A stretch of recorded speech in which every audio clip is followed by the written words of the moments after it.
Bienvenue sur Top Invest, la chaîne des top d'investissement. Ici, on parle essentiellement d'entreprises de qualité. Alors, on va faire un commentaire ici par rapport aux résultats financiers de Nexity pour le premier trimestre 2023. Donc, vous savez que c'est une entreprise qu'on a déjà eu à voir plusieurs fois sur cette chaîne-ci, donc je vous invite déjà à aller voir les dernières vidéos sur la compagnie. Donc, ici, on sait déjà que c'est une compagnie qui va avoir tendance à souffrir. D'accord? Comme je l'avais mentionné tantôt la dernière fois ici, la seule chose qui me met un peu mal à l'aise par rapport à tout ce qu'on peut voir sur cette compagnie-ci, c'est surtout le fait qu'on maintienne ce dividende-ci à ce niveau, surtout quand on a également un certain niveau d'endettement ici. Je ne dis pas que la dette n'est pas gérable ici. D'accord, c'est juste que voilà, j'aurais préféré qu'on repaye la dette ici et qu'on se retrouve presque avec une dette minimale ici quand on arrive à une période assez difficile comme présentement. Ok, donc on va à peu près lire ce qui s'est passé et à quoi s'attendre ici pour les mois à venir. Donc, vous savez toujours que quand vous lisez un rapport financier, toujours questionner le fait il faut toujours regarder qu'est-ce qui s'est passé en termes de revenus, pourquoi est-ce que cela s'est passé, donc pourquoi est-ce que les marges ont augmenté, pourquoi est-ce que les revenus ont augmenté, pourquoi est-ce que ça a baissé, etc. Les perspectives à court terme ici, ainsi que le niveau d'endettement de la compagnie. Donc je rappelle encore une fois que moi je prends un raccourci en lisant à peu près cette note-ci, d'accord. Ce n'est pas exactement ce qu'il faut faire quand vous devez lire les rapports financiers, d'accord. Je préfère lire les rapports financiers au complet ici, c'est juste pour les besoins de la vidéo que je fais ceci. Ok.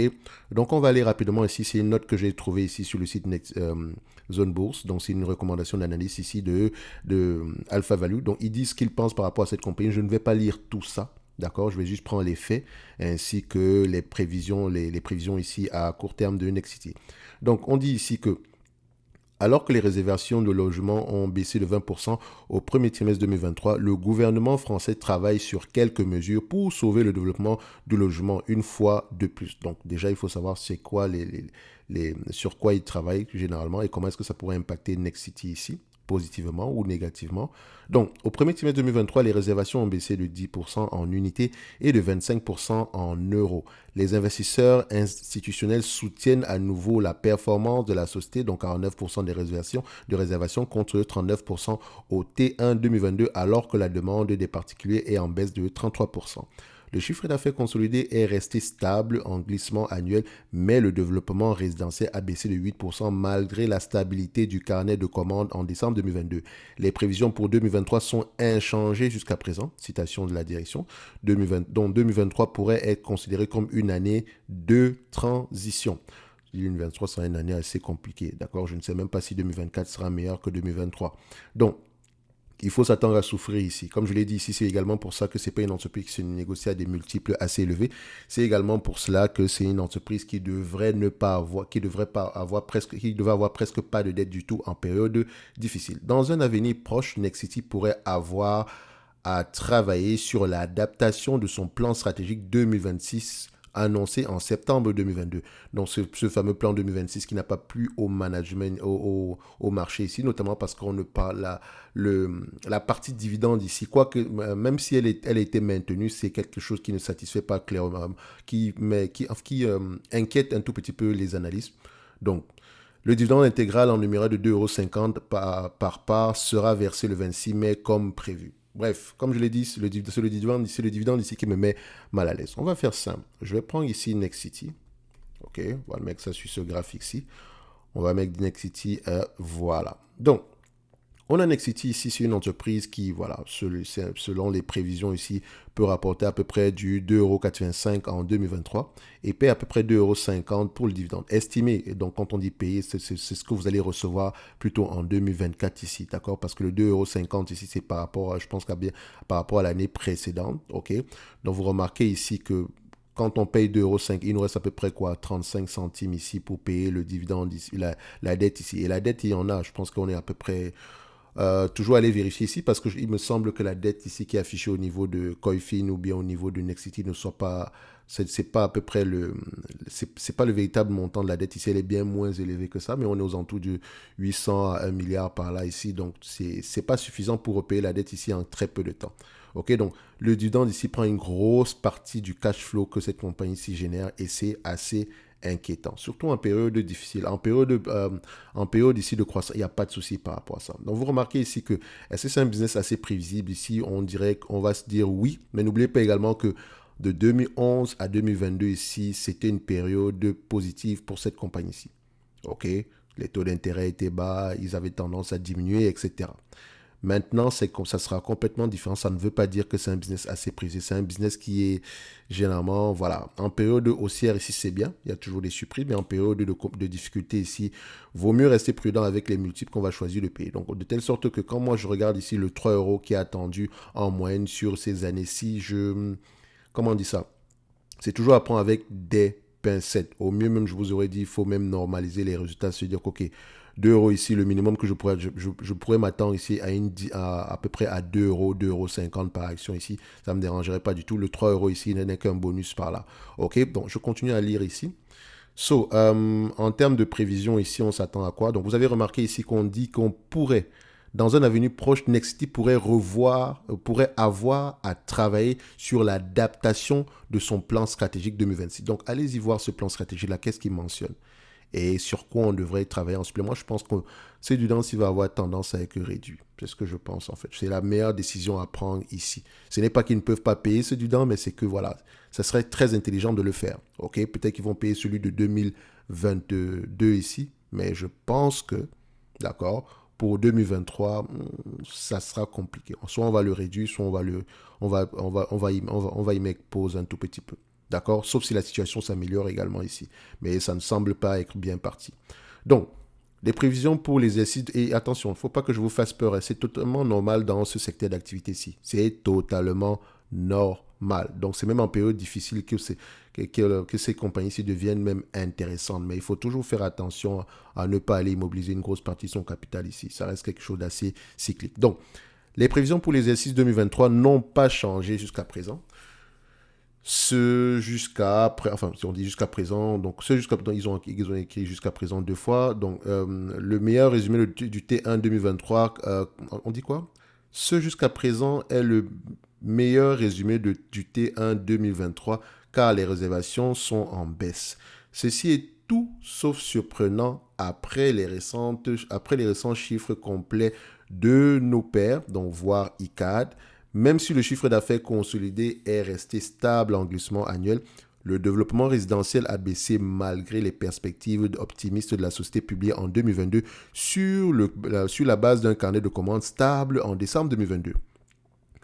En ce qui concerne les investisseurs institutionnels privés, ils ont l'habitude de passer des commandes au 4e trimestre. Nous n'attendrons pas que le régressement des conditions d'emprunt s'améliore au second semestre 2023.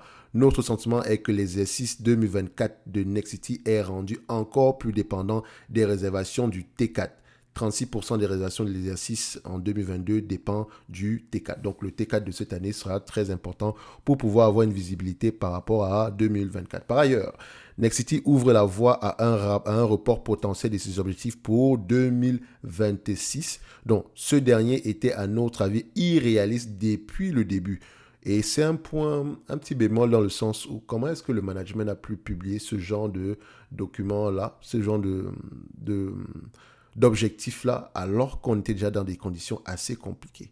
D'accord? Je ne dis pas que le management n'est pas compétent, mais je veux dire, c'est un tout petit peu inquiétant. D'accord?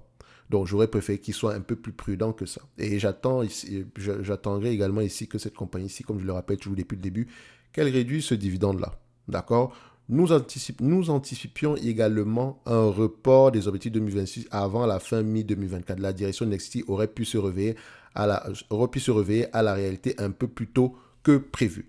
Donc attention ici, ça reste ici une analyse, donc c'est pour ça qu'ils marquent ici, ils ont un avis par rapport à ce qui est dit ici, d'accord? Donc ce n'est pas trop ce que l'entreprise a dit, mais c'est parce que c'est ce qu'eux ils pensent par rapport aux éléments qu'ils ont pu lire sur les documents, sur les informations qui ont été publiées dernièrement. Ok? Donc, ce qui ressort ici, c'est que c'est une entreprise qui va avoir tendance à souffrir. Ok?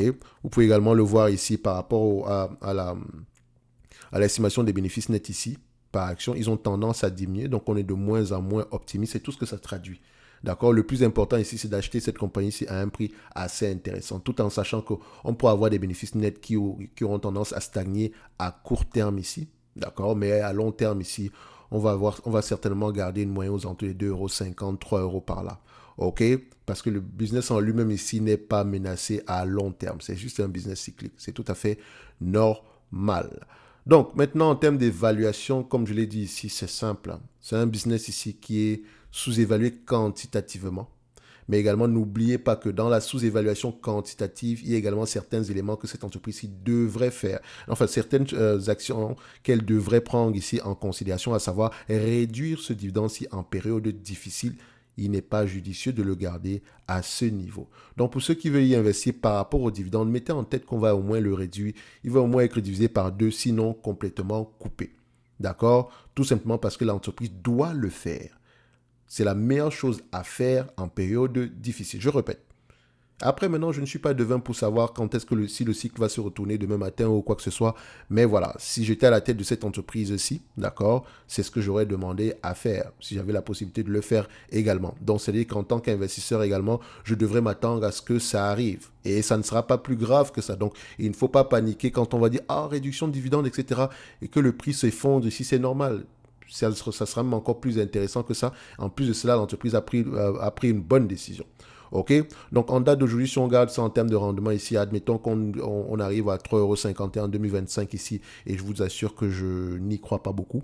D'accord? En tout cas, avec tous les éléments qu'on a présentement ici, voilà, juste 2 €, ça sera déjà assez bien ici. On va se dire qu'on aura à peu près un rendement de plus de 15% ici.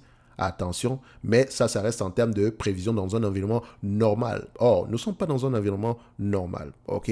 Donc, il faut faire attention ici. Au prix actuel à 23,32 €, cette compagnie-ci est correctement évaluée. Si on le prend ici à 10 fois les bénéfices par rapport à la moyenne des bénéfices nets obtenus sur les 10 à 20 dernières années ici. Enfin, sur les 10 à 15 dernières années ici. Si on prend 2 € ici, 2,50 € ici, on est à 10 fois les bénéfices par là. Ok, le dividende ici, il est safe, mais je pense qu'on devrait le couper. C'est pas la meilleure chose à faire. Surtout qu'avec le niveau d'endettement qu'on a présentement. Quand je fais que parler de niveau d'endettement, vous pouvez penser qu'elle a une dette phénoménale. Non, pas du tout. C'est juste qu'on ne sait pas combien de temps le cycle baissier peut diminuer, peut durer. Et dans ce cas de figure, il vaut toujours mieux avoir le moins de dettes possible. Or, ici, on met de côté, on choisit, entre parenthèses, gaspiller aux alentours de combien par an on paye un dividende ici de combien de 2,50 €, 2,50 € ici, multiplié par le nombre d'actions ici. Donc, on paye à peu près aux alentours ici de, voilà, si je ne me trompe pas, 150 millions et plus ici pour un dividende. Or, on pourrait le garder ce cash-là. D'accord? Si on économise 150 millions sur 2 ans ici, donc si on le dit en 55 ici, multiplié par 2,5, est-ce que c'est ça? Ouais, 130 millions ici, par là, 130 à 140 millions ici. On aurait pu économiser ce cash-là pour faire autre chose avec. En 2 ans, c'est 280 millions dans les caisses ici. Donc, le niveau d'endettement ici, selon Zone Bourse, et aux alentours des 1,6 milliard, il me semble que ce niveau d'endettement-là est plus bas que ça. En tout cas, sur les dernières vidéos, c'est ce que j'avais constaté. Donc, il faut toujours aller vérifier ça ici au niveau des rapports financiers ici. D'accord? C'est pas que l'entreprise, c'est pas que Zone Bourse a des mauvais chiffres, mais c'est la façon dont les résultats sont présentés au niveau de Nexity. OK? Donc, faut vous dire ici que Zone Bourse n'est qu'un middleman ici parce que les résultats ici proviennent de S&P Global Market Intelligence, d'accord? Qui a généralement de bonnes informations. OK? Bref, dans l'ensemble ici, on reste assez prudent sur Nexity. L'entreprise ici, voilà, elle paraît très sous-évaluée ici, mais également pour une bonne raison. D'accord? Donc, celui qui serait intéressé par Nexity ici, n'oublie pas que ça reste quelque chose qui pourrait avoir tendance à souffrir à court terme.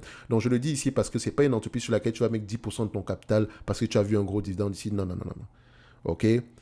C'est même pas une entreprise qui devrait avoir plus de 5% de votre capital ici. Et encore, je vous dirais même que c'est encore mieux d'avoir un panier d'actions dans ce secteur d'activité ici, parce que c'est tout le secteur qui aura tendance à souffrir. Donc, on dit secteur d'activité, on parle de Nexity, on parle de Kaufman & Broad, on parle également des compagnies comme Exaum, ce genre de choses-là. OK? Si on prend ici les développements opérations immobilières ici, donc je clique dessus pour essayer de voir à peu près quelles sont les entreprises qui sont proposées à ce niveau-là. Donc, on va essayer de voir ici... autre opération de développement, ça ne marche pas, ça ne fonctionne pas du tout. Si on prend opération immobilière ici, ça ne fonctionne toujours pas. C'est pas plus grave que ça. Bref, sachez qu'on va avoir tendance à souffrir et c'est tout à fait normal. La bonne décision serait de réduire ce dividende-là et c'est ce qu'on attend ainsi. Et si ça arrive également ici, vaut mieux sortir le champagne et être un tout petit peu content au lieu d'être malheureux. D'accord? Et le prix également ici est intéressant pour ceux qui veulent faire du long terme. Tout petit, tant qu'on reste en dessous des 30 € ici, voilà, ça reste toujours assez intéressant. Donc, on va se donner rendez-vous sur la prochaine vidéo ici. Comme d'habitude, ici, ceci n'est que mon point de vue. Je peux également me me tromper. Je me réserve d'ailleurs le droit de le faire. Si cette compagnie, si vous intéresse, lisez vos rapports financiers. D'accord? C'est assez important, ok? Ne soyez pas surpris par les éléments qui vont arriver, etc. ici. Donc, il ne faut pas également oublier qu'en lien dans la description de cette vidéo aussi, dans la description de cette vidéo, vous avez les liens vers le service Top Premium ainsi que vers la Top Newsletter qui est gratuite. Donc, on va se donner rendez-vous sur la prochaine vidéo et d'ici là, portez-vous bien. Merci.